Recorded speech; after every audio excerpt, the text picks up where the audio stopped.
말씀이 육신이 되어 우리 가운데 거하심에 우리가 그의 영광을 보니 아버지의 독생자의 영광이요 은혜가 진리가 충만하더라. 그렇게 말씀하고 계십니다. 말씀이 육신이 되었다 말하면 보통 성육신이라고 하죠. 성육신. 성육신이라고 하면은 하나님께서 사람이 되셨다 이렇게 표현할 수 있고 하나님께서 인간의 몸을 입으셨다 이렇게 얘기할 수 있는데, 그런데 오늘 본문에서 하나님이 육신이 되었다라고 표현하지 않고 말씀이 육신이 되었다 이렇게 표현을 하고 있습니다. 그렇죠? 말이 몸이 되었다 이렇게 얘기할 수 있는 거죠. 무슨 말이겠습니까? 말이 몸을 입었다, 말이 몸이 되었다. 깊은 의미는 엄청나게 많이 있을 수 있겠으나 하나 오늘 말씀을 오늘 예배 시간에 생각해 보고 싶은 것은 말이 몸을 입었다라고 하는 말에서 말이라고 하는 게 다만 어떤 개념이나 문장으로 떠돌아다니는 것이 아니라 예수 그리스도의 삶 가운데 그 말이 누군가의 삶 가운데 한 개인의 삶 가운데 구체적인 현실이 되었다 그렇게 이해할 수 있는 부분이 있을 것입니다. 말씀을 살아내신 분이 계신 거죠. 말을 한다고 해서 다 말은 아니죠. 그 말을 살아낼 때 비로소 말을 한 것이 될 것입니다. 살아낸 삶이 말을 하는 것이지 말을 했다고 다 말은 아닐 거예요. 이제 곧 대권의 이제 한국이라면 이제 시간이 다가오는데 많은 사람들이 무수한 말들을 해내겠죠. 그러나 말을 했다고 그 말이 진실인 것은 아닐 것입니다. 삶으로서 무슨 말을 하고 있는가가 말을 하고 있는 것이죠. 그렇죠? 대개 우리들의 말은 구호로 끝이 나고 명분으로 내세워질 뿐 정작 그 말을 잘 살아내지는 못하는 것을 보게 됩니다. 얼마 전에 대천덕 신부님, 페이스북을 통해서 봤던 건데요. 대천덕 신부님이 1998년도에 서울대 토지학교에서 행한 설교 가운데서 그렇게 하시는 말씀이 있더라고요. 공의라고 하는 것은 공평과 정의. 공의라고 하는 것은 좋아하는 것이 아니라 행하는 것이어야 한다. 그렇게 말합니다. 공평과 공의는 다 좋아한다고 이야기할 수 있죠. 하지만 그것을 정작 행하는 일은 쉬운 일이 아닐 것입니다. 심령이 가난한 자가 복이 있다. 천국이 너희 것이다. 온유한 자가 복이 있다. 그들이 땅을 기업으로 받을 것이다. 그 얘기하는데 땅을 기업으로 받는다는 것은 무슨 얘기냐면 신현이 선포된다는 것입니다. 각자 자기 땅 다시 돌려받게 된다는 거거든요. 그러니까 부유한 자들, 지주들, 땅 여러 평, 여러 사람들과 많이 가지고 있던 사람들 입장에서는 큰일 있네 이렇게 생각할 수 있는 거죠. 예수님이 신현 선포하시려고 하시네. 그렇죠. 공의에 대해서 여러 가지 말을 할 수 있고 좋다고 이야기할 수 있지만 그것을 행하는 것은 다른 것일 텐데, 그래서 공의는 좋아하는 것이 아니고 행하는 것이다 그렇게 말씀을 하시더라고요. 우리는 무언가를 좋아하고 원하고 그리고 마땅하다고 그렇게 이야기할 수 있습니다. 그렇게 생각할 수 있습니다. 하지만 정작 그것을 행하지는 않는 거죠. 마땅하다 하는 그것을 다른 사람들에게는 요구합니다. 항상. 하지만 정작 자기 자신에게는 그것을 묻지 않죠. 오늘 말씀은 전하는 저도 여기 듣는 자리에 서서 말을 하고 있는 내용인데요. 이 말씀을 자기 자신 스스로에게 말을 하시고 점검을 하시면 좋겠습니다. 작년 12월 달 주보주에 제가 실은 글이 있는데 제가 쓴 건 아니고요. 저희 주보주에 실리는 글은 거의 80% 정도가 제가 쓴 글이 실리지만 가끔씩 다른 분들의 글들이 실리기도 하는데 그 작년 12월 달에 실렸던 주보 중에 박영선 목사님이 고린도 전서 15장을 가지고 한 설교를 한 편 전체를 축약하고 요약해서 간단하게 써가지고 실었던 내용이 있었습니다. 그 내용 중에 이런 부분이 있는데요. 몸으로 한 것만이 자기가 한 것입니다. 그런 말입니다. 몸으로. 무슨 말을 했느냐가 그 사람이 아니라 몸으로 한 것이 그 사람이다 라는 것입니다. 그것만이 자기에게 누적이 됩니다. 음식점에 갔는데 메뉴판을 실물 사진으로 뽑아놓고는 어느 음식을 보시겠습니까? 이렇게는 묻지 않죠. 그러면 안 되겠죠. 음식점에 간 것은 밥을 먹으려고 간 거잖아요. 먹고 나와야 하는데 우리는 먹지는 않고 다만 보고 나올 뿐입니다. 처음부터 예배 올 때도 교회 올 때도 그 말씀을 듣고 먹고 내 몸에 일부가 되게 해야지라고 생각하지 않고 다만 보고 오는 거죠. 성경이 우리에게 밝히 말하는 것은 우리가 우리 몸으로 살아내지 않는 것은 다 거짓말이라는 것입니다. 여러분이 마음속에 소원을 가진 것이 옳고 그것을 위해서 노력하는 것이 옳지만 몸으로 살아내지 못한 것은 아직 못한 것입니다. 축구를 잘하고 싶은 것과 잘하는 것은 다른 것입니다. 이렇게 이제 그런 내용이 있었습니다. 하나님은 우리를 사랑하신다고 말씀하시는데 다만 우리를 사랑하기를 원하셨거나 사랑하고자 노력하셨던 것이 아니라 정말로 하나님은 우리를 사랑하셨고 그래서 독생자를 보내셨습니다. 몸을 입고 몸으로 우리 가운데 찾아오신 것이죠. 그리고 우리를 위하여 십자가를 지십니다. 말씀이 육신이 되어 우리 가운데 거하셨습니다. 이 말씀은 다만 이해하고 동감하고 좋아하면 되는 것이 아닌 것입니다. 그러니까 말씀이 구체적인 몸을 입어야 하는 것입니다. 나의 몸을 통해 현실이 되어야 합니다. 서강대 철학가의 강영한 교수님이라고 계십니다. 그분이 CBS의 새롭게 하소서라고 하는 프로그램에서 하셨던 말씀이 있었는데 이분이 선한 사마리아인의 비유를 가지고서 말씀을 읽는다는 것은 내용을 안다는 것이 아니라 그것을 행하는 것이어야 한다 이런 얘기를 하셨었습니다. 내용인즉 이런 겁니다. 우리가 잘 아는 선한 사마리아인의 비유인데요. 그 비유가 이렇게 시작됩니다. 예수님이 그 비유를 말씀하시게 된 게 한 율법학자가 예수님께 와가지고는 묻습니다. 내가 무엇을 해야 영생을 얻겠습니까? 이렇게요. 예수님이 대답을 하시는 대신에 질문을 하십니다. 성경에 율법에 뭐라고 기록되어 있느냐? 그리고 너는 어떻게 그것을 읽느냐? 그러자 그가 대답을 합니다. 내 마음과 목숨과 힘과 뜻을 다해서 하나님을 사랑하고 자기 이웃을 자기 자신과 같이 사랑하라고 하셨습니다. 예수님이 정답이다 이렇게 말씀하십니다. 정답이다. 네가 영생을 얻었구나. 근데 그렇게는 말씀하시지 않으십니다. 예수님은 내 대답이 옳다. 네가 답을 제대로 알고 있구나. 그러니 네가 이것을 행하여라. 그러면 네가 살 것이다. 그렇게 말씀을 하십니다. 내가 성경에서 무엇을 읽었느냐 묻습니다. 영생을 얻기 위하여. 하나님 목숨을 다해서 하나님 사랑하고 이웃을 자기 자신처럼 사랑하라고 그것이 영생의 길이라고 읽었습니다.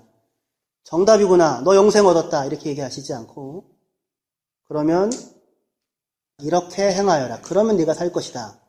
말씀합니다. 그러니까 읽는다는 것, 말씀을 읽는다는 것, 제대로 읽는다는 것은 결국 그것을 행한다는 것이 될 것입니다. 말씀이 육신이 되어야 하는 것이죠. 그런데 율법학자는 여기에서 그치지 않고 자기를 옳게 보이려고 예수님에게 또 묻습니다. 그러면 예수님, 내 이웃이 누구입니까? 이 사람이 이렇게 물었던 것은 이런 의도가 있습니다. 그러니까 자기를 옳게 보이고자 했다는 것인데요. 내 이웃이 누구입니까? 내가 어디까지 사랑해야 합니까? 이 물음에는 저는 이렇게 좁은 사람이 아닙니다. 저는 굉장히 이웃의 범위를 넓혀놓고 사는 사람입니다. 자기는 이웃에 대한 편협한 국수주의나 인종주의자가 아닌 열려있는 다계주의자입니다. 그런 이야기를 하고 싶어서 그렇게 물었던 것입니다. 그 사람의 신념인 거죠. 이웃은 이 정도까지 범위여야 해.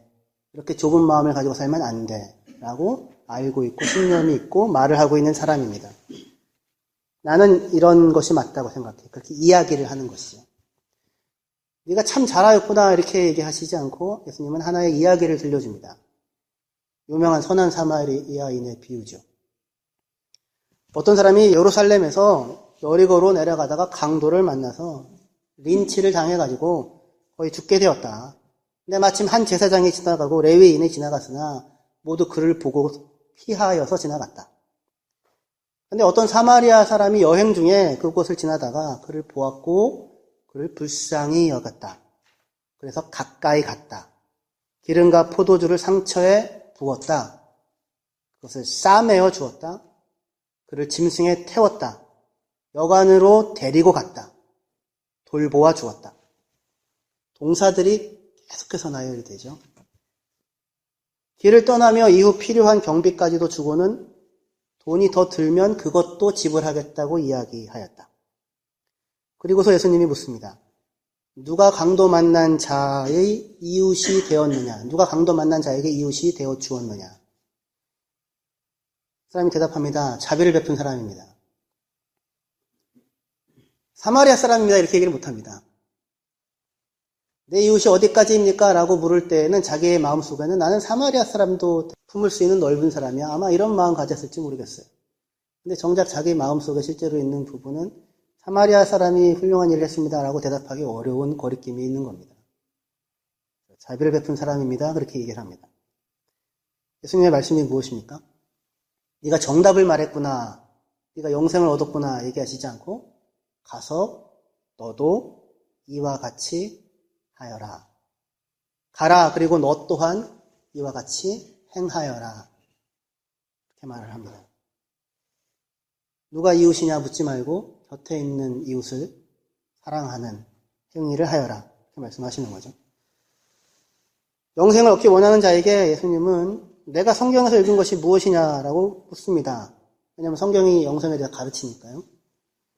하나님 사랑하고 이웃 사랑하라고 했습니다. 그것이 영생의 길이라고 읽었습니다. 이렇게 대답을 하자 그 대답한 사람에 대해 예수님이 내가 옳게 대답했구나, 잘 알았구나 말씀하시는 것으로 끝내지 않고 내 대답이 옳다, 이것을 행해라, 그러면 내가 살 것이다. 그렇게 대답을 하신다는 말입니다. 우리가 성경을 읽고 말씀을 듣고 예배를 드리고 교회에 나오는데 그 이유가 무엇이겠습니까? 무엇을 위하여 이 자리에 와 계십니까? 혹시 영생을 얻고자 함입니까? 부끄러운 대답이 아니라 우리가 마땅히 가져야 하는 소망일 것입니다. 영생을 얻고자 함이라면 성경의 대답은 분명합니다. 하나님을 목숨을 다하고 마음을 다하고 뜻을 다하고 힘을 다하여 사랑하십시오. 그리고 당신의 이웃을 당신 자신처럼 사랑하십시오. 그것이 정답입니다. 그러나 이때 성경이 원하는 것은 다만 그것이 정답인 줄 알라는 것이 아니라 그렇게 행하라고 하는 것입니다. 말씀이 육신이 되어야 하는 것입니다. 우리의 몸으로 살아내야 하는 것이죠. 여기 말씀이라고 번역된 말은 헬라 말로는 로고스라는 말입니다. 로고스라는 말은 많이 들어보셨죠? 그게 말이라는 말입니다. 물론 말씀, 말이라는 뜻이기도 하지만 당시에 헬라의 문화적 배경 속에서 로고스라고 하는 말은 우주의 원리 같은 것을 담아내는 고상한 개념이었습니다. 그래서 플라톤의 이데아 들어보셨죠? 이상의 세계. 그것과 아주 유사한 의미적인 그 외연을 갖는 말입니다. 플라톤에게 있어서 이데아는 그 자체 되게 고상한 것인데 그것이 육체를 입는 순간 다 왜곡됩니다. 현실의 삶은 다 뒤틀어져 있습니다. 현실에는 고상한 것이 없는 겁니다. 고상한 것은 다 이념 속에, 이상 속에, 말 속에만 있다. 이렇게 생각이 되는 것이었습니다. 당대의 문화적 분위기 속에서요. 이상은 현실에 들어오는 순간 뒤틀어지고 부패한다. 그렇게 생각했습니다. 그런 시대를 사는 사람들을 향하여서 요한이 담대하게 선언을 하는 것입니다. 말씀이, 로고스가 육신이 되었는데 거기에 그런데 은혜와 진리가 충만하더라. 이것입니다. 부패하고 왜곡되고 뒤틀려 있는 것이 아니라 로고스가 이상이 육신이 되어 나타났는데 거기에 은혜와 진리가 충만하더라.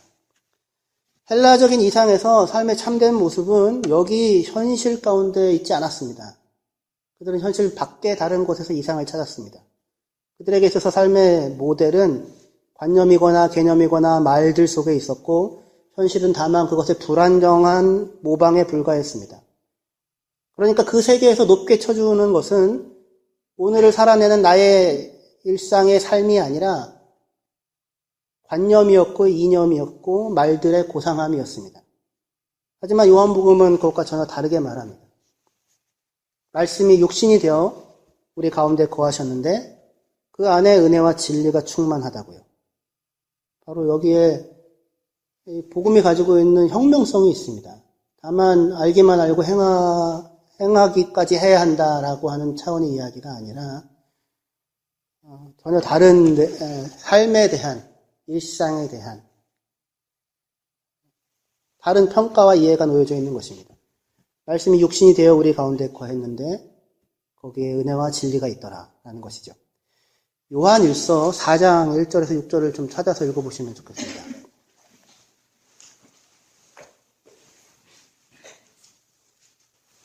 요한일서는 요한복음 내용을 이렇게 또 펼쳐서 놓고 있는 서신이라고 이야기할 수 있습니다. 요한일서 4장 1절에서 6절을 제가 읽도록 하겠습니다. 사랑하는 자들아, 영을 다 믿지 말고 오직 영들이 하나님께 속하였나 분별하라. 많은 거짓 선지자가 세상에 나왔음이니라. 이로써 너희가 하나님의 영을 알지니 곧 예수 그리스도께서 육체로 오신 것을 시인하는 영마다 하나님께 속한 것이요, 로고스가 육체로 왔다는 것을 시인하는 자마다, 로고스가 육체로 임했는데 거기에 은혜와 진리가 충만하다는 사실을 시인하는 자마다 하나님께 속한 것이고, 예수를 시인하지 아니하는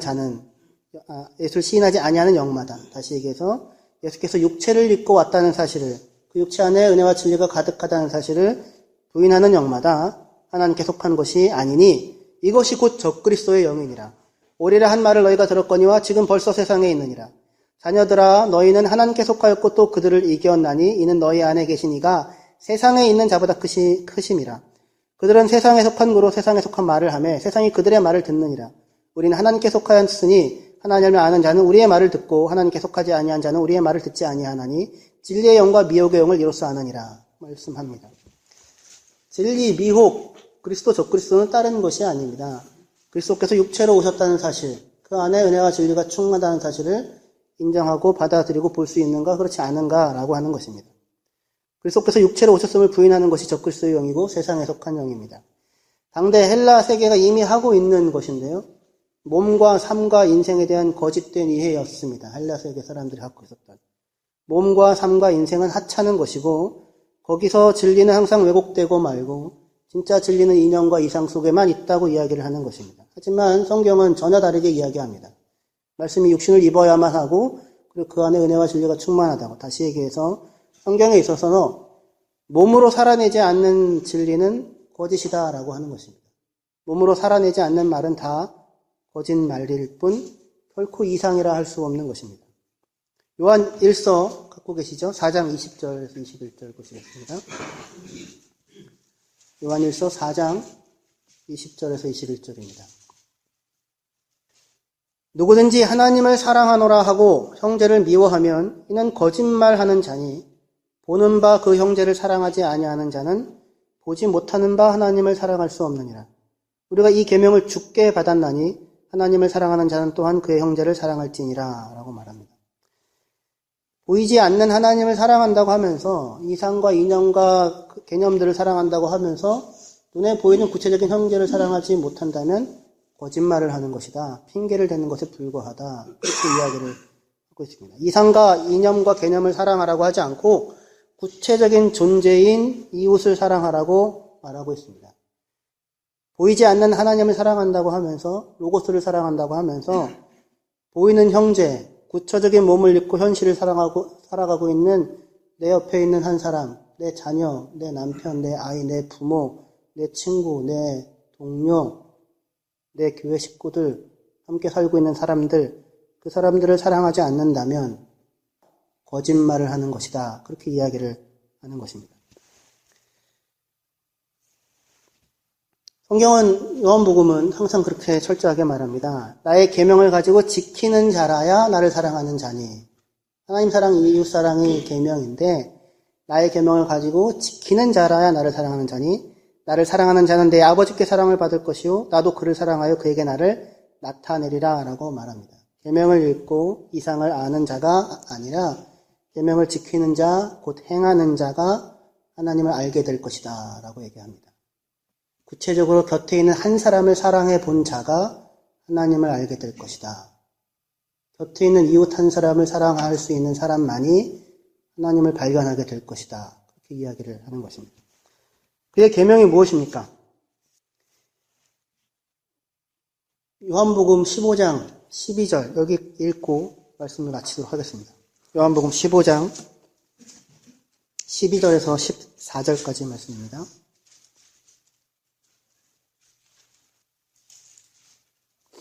같이 읽도록 할게요. 요한복음 15장 12절에서 14절까지의 말씀. 같이 읽겠습니다. 시작. 내 계명은 곧 내가 너희를 사랑한 것 같이 너희도 서로 사랑하라 하는 이것이니라. 사람이 친구를 위하여 자기 목숨을 버리면 이보다 더 큰 사랑이 없나니 너희는 내가 명하는 대로 행하면 곧 나의 친구라 하고 말합니다. 내 계명은 내가 너희를 사랑한 것 같이 너희도 서로 사랑하라 하는 것이다. 예수님은 여기 이 땅에 오셔서 이상적인 누군가를 사랑하지 않았습니다. 제자들을 사랑했습니다. 베드로를 사랑했고 빌립을 사랑했고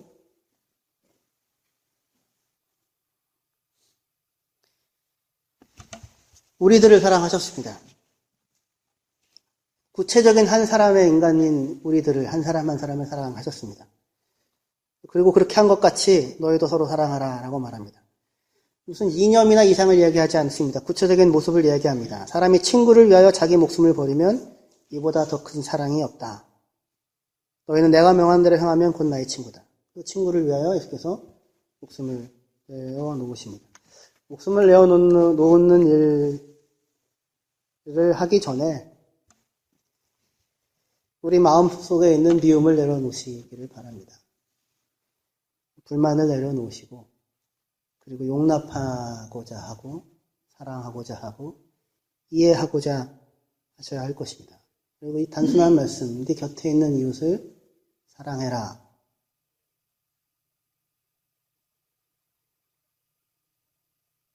그 단순한 한 말씀을 마음에 품고 네가 먼저 해야지 네가 그렇게 하는 데가 아니라 내가 바로 그 사람, 그렇게 불만스러울 수밖에 없는 그 사람을 사랑하는 자리에서 할 것입니다.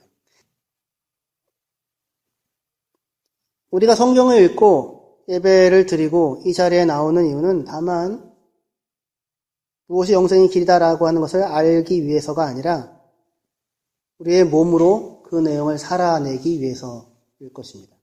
몸으로 행하는 삶의 그 목표가 있습니다. 이 삶 가운데 은혜와 진리를 발견하시고 은혜와 진리를 살아내시기를 바랍니다.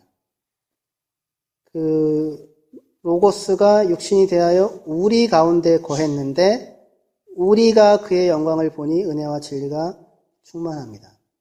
여러분들의 이 아무렇지도 않아 보이는 일상의 소소한 일들이 하나님 앞에 보시기에 결코 왜곡되거나 의미 없는 쓸데없는 것이 아니라 하나님의 은혜와 진리가 충만히 거하는 진짜 진리의 소재이고 진리가 구현되어지는 자리라고 하는 사실을 기억하시고 그것 하나하나를 가볍게 여기셔서 살아내시는 저와 여러분들이 되시기를 소망합니다. 기도합시다.